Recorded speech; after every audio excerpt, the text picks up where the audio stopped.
Amen. Kumusta po kayo? Alam ko po, mabuti ang lahat para sa inyo. Kumusta naman ang bagong taon nyo?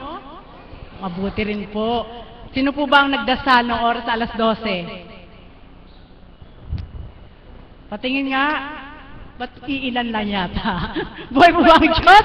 Alam nyo po, napakasarap ng panibagong araw. Araw ng paglilingkod muli sa Dambanang Banal. At tayong lahat muli ay nagkita-kita ngayong oras na ito. Napakasarap ng pakiramdam ng pagpasok ng panibagong taon, panibagong pag-asa, panibagong galak na kaloob ng ating Panginoon. Amen po ba yun?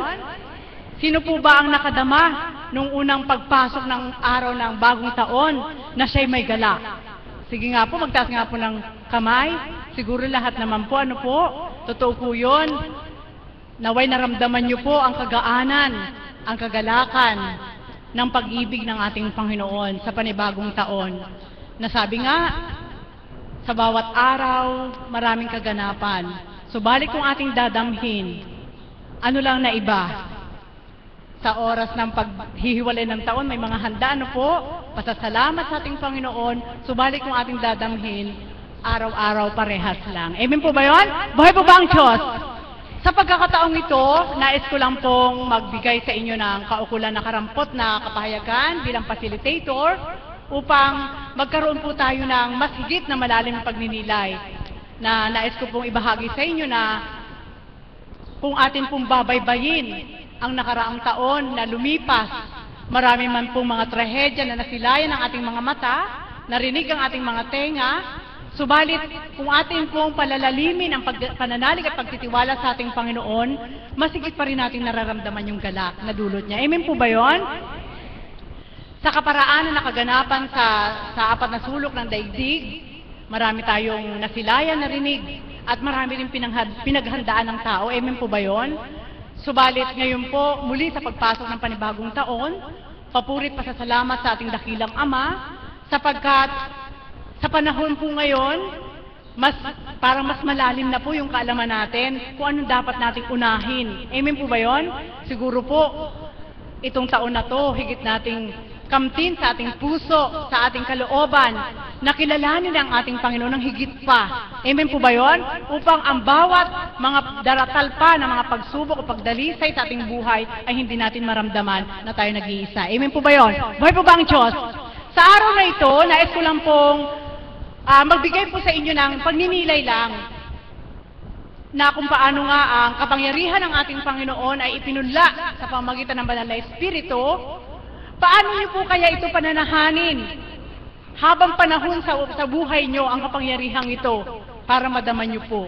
Yun po yung isang katanungan na sabi ko nga, Ama, paano kaya namin mapapanahan habang panahon ang iyong kalooban sa aming mga sarili? Amen po ba yun?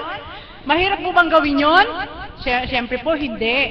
Nasabi nga ng ating Panginoon, siguro yun po ang pinakamahalaga ngayon sa ating buhay, kailangan patuloy manahan ang kapangyarihan ng Diyos, ang kanyang liwanag, ang kanyang pag-ibig sa bawat isa, upang ang bawat kaganapan na magaganap pa sa ating mga buhay ay hindi natin alintana anumang lumbay. Amen po ba yun?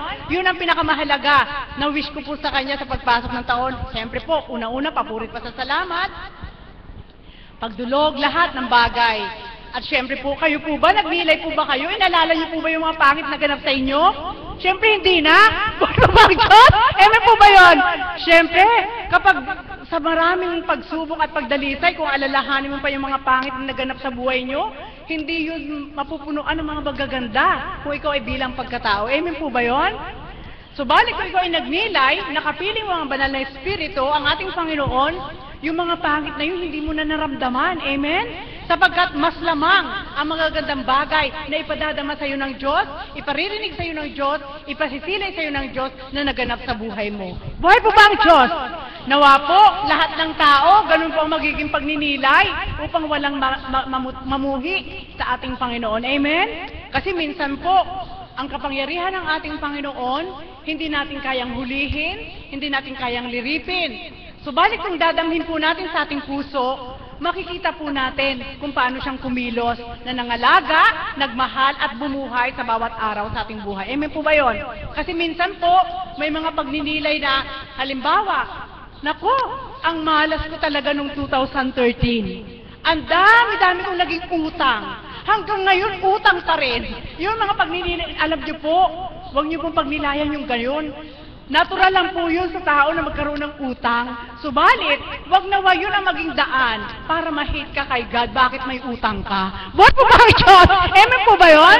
At minsan, ano pa ang pagninilay? Nako, ang malas ko talaga noong 2013. Alam mo, yung mga kakilala ko na yun, hindi ako kinibo. Nagkaaway kami. Alam niyo po, huwag niyo rin pagnilayan yun. Sapagkat yun po ay dala ng kalaban.